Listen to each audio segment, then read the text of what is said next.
Ngayong araw kasi mga brother, napadaan ako dito sa yard ng kaibigan ko mga brother. At nakita ko ang dami nilang magagandang unit na dumating, at ito mga ibang unit dito nakakatapos ng i-convert pero yung iba nasa conversion pa. So ito papakita ko sa inyo, ito katulad dito. This is a 4JJ1 na molye yung harap niya. Napakabihira nito pero ito meron sila nito. Grabe. pakita ko lang ng sandali lang ito mga brother So 6 stud, tapos yan makita nyo molye yung harapan, very rare kasi kadalasan po is na torsion type lang yung unahan niya. So very fresh, very fresh. Ang ganda, molye likod, ayan. Ang ganda mga brother So ito mga to is waiting na lang for papers. Tapos pero open for reservation na to mga to, sabi sa akin ng kaibigan ko. At ito, ayan, ang ganda, steel flooring. So dito naman tayo, ito garbage compactor naman to. Mga pambasura to. Sa Japan ganito sila. So ito for sale. 4JJ1 din to mga brother. Ito yung makitid na type. Yan, pwede rin na cabin chassis lang ang kunin. Pwedeng garbage compactor as is siyang ganyan. Walang problema tayo dyan. So 6 stud. Tapos around, kung cabin chassis lang to, mga 11 feet or more or less 11 feet yung kanyang haba ng chassis niya mga brother. Ayan. Kita nyo mga brother naka brake drum pa to. Grabe, 6 stud. Yan, diba? As is mga brother tong mga unit na to. So ito pa, drop side na 4JJ1 NPR. Ito, mas modelo lang ito. Yan. Kasi yung grills niya nakapahalang makikita nyo So yan, ito naka-straight pataas. Yan, ito nakapa-diagonal siya. Yan, diba? Ganda nito mga brother. Manual transmission, ayan, ang ganda, 6 stud. Tapos molye din yung harap nito mga brother. Grabe.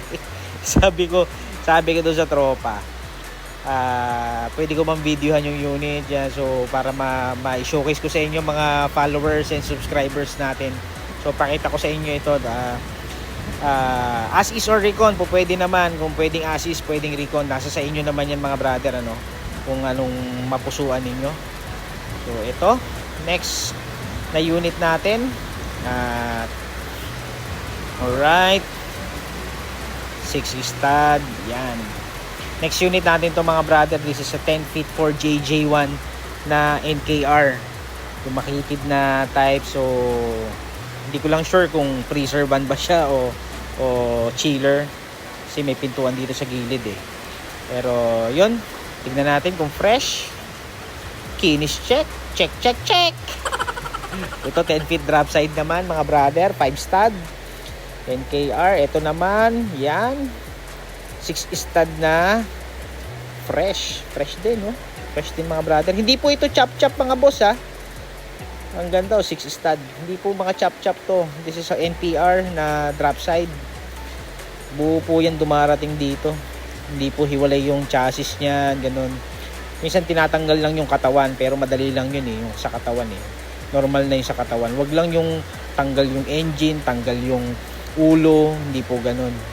Iba po dito sa Subic mga boss. So, tapos ito next, this is 4HF1 semi-inline. Ayan, fresh na fresh. Kahit matanda na yung mga unit ng mga 4HF1 mga boss, talagang alagang-alaga pa rin. Yan, 4HF1 na semi-inline drop side, 14 feet. Yan, dito sa kabila, check natin. Alright, ang ganda pa rin. Molye harap, molye likod. So yan, check naman natin tong isa, 4JJ1 drop side din.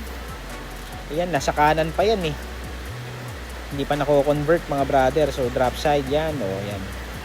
Ito naman, this is a 4HK1 forward na I think nasa 20 feet yung haba nung kanyang chassis yan mga brother. Cabin chassis to mga brother Alright, 6 stud. Ayan, naka Alcoa rims, forward na 4HK1. Alright. Ito naman, drop side semi-inline na yan, drop side na aluminum, semi-inline NKR. Ito naman for JJ1 drop side 14 feet. Alright, dito ito naman yung siphoning, yung mga Poso Negro, sipsipan yan mga brother for JJ1. Alright, this is I think for HF1 semi inline again. This is a closed van na punggok yan. Ito naman, ayan, for JJ1 na naman, drop side. Ayan, at ayun, may tinatago siyang kagandahan. Ayan. May pa stainless na cover. Ito naman, for JJ1 10 feet. For JJ1 again, 10 series. Alright, waiting na lang sa papers to mga boss. Kaya pwede na, i-reserve na to mga to. Reconor as is. Alright. Ang lupet. Subic location mga boss ha. Subic po. Subic. Ang ganda. Ang ganda. Yan. For JJ1 may tailgate. 14 feet. 5 studs. Alright. So, kung gusto nyo kaming kontakin, nandiyan dyan yung number namin. Nandiyan dyan sa screen. Yan. Alright. Ito si Mini Stop mga boss. Mini Stop Japan. Baka hindi po local na Mini Stop yan ha. Mini Stop Japan po yan mga brother. So yan, for sure kung ano yan, negative 30 yan mga brother. Ayan, very fresh. Fresh na fresh mga boss. Ang ganda talaga. Ito pa, kambal yan. Kakambal niya tong isa. Freezer van yan. Ang ganda. Freezer van, ayan. Alright. Ayan. Fresh. Mini Stop Japan. Japan. Alright. Ito naman, this is for JJ1 14 feet NKR. Yan. Alright. Check. Ganda. Laki ng tires ha. Alright. Nice. Ito naman 4H G1 semi-inline straight chassis yan mga boss. Straight chassis for JJ1. Alright, drop side.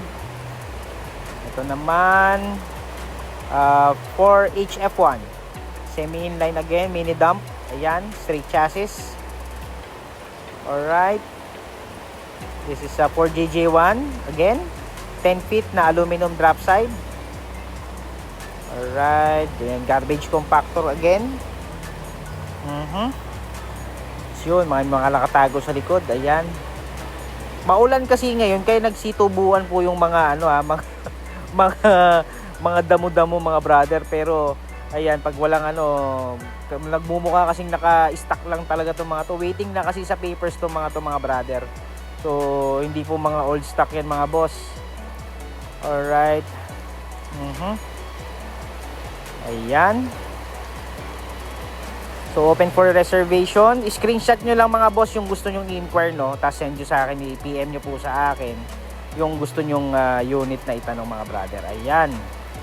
Screenshot na lang mga brother kung anong gusto nyo dyan sa mga yan. Ano? Alright. Ito. This is yan.